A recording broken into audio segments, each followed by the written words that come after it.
let's talk about color. Okay, temperature.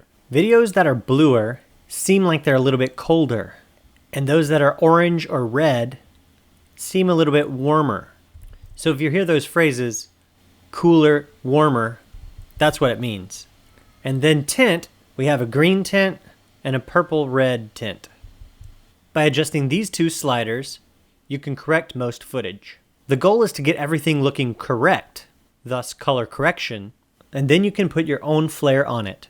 Sometimes I use the white balance selector. I find something that's a pure white on the screen and click it. Here, it did turn that white, but it looks too cool to me, so I'm gonna warm it up just a little bit. Anytime you make adjustments, double click and it will go back to center. Here in the tone section, I work my way up, blacks, whites, shadows, highlights, contrast, exposure, and make adjustments that way.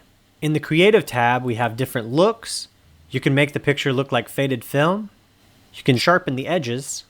Let's undo all that. Saturation brings up all colors equally, where vibrance only brings up the colors that are not already vibrant. For example, in this shot, the red is already a vibrant color. So when I bring the vibrance up, the yellows really start to pop in the curtains. You can see it more clearly if I take all the vibrance away. We barely see any color here, but we still see the dress is red. If you want to only change the colors in the dark areas, like her hair, these books on the bookshelf, and the shadow under the couch, we can change it here. But the further you go, you'll see it in other places too. The same with the highlight tint. That's for the bright areas on the screen. Here in curves, this is how brights are treated, and this is how darks are treated. For example, this dot represents the darkest thing on the screen, and this dot at the top right represents the brightest thing on the screen. And here's the middle. If I place a dot right here and drag straight up, you'll see the screen is now divided.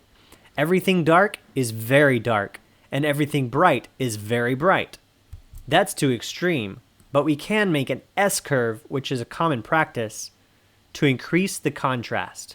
It makes the darks darker and the brights brighter. Here, in color wheels and match, it's similar to what we had in the creative pane. Midtones, shadows, and highlights.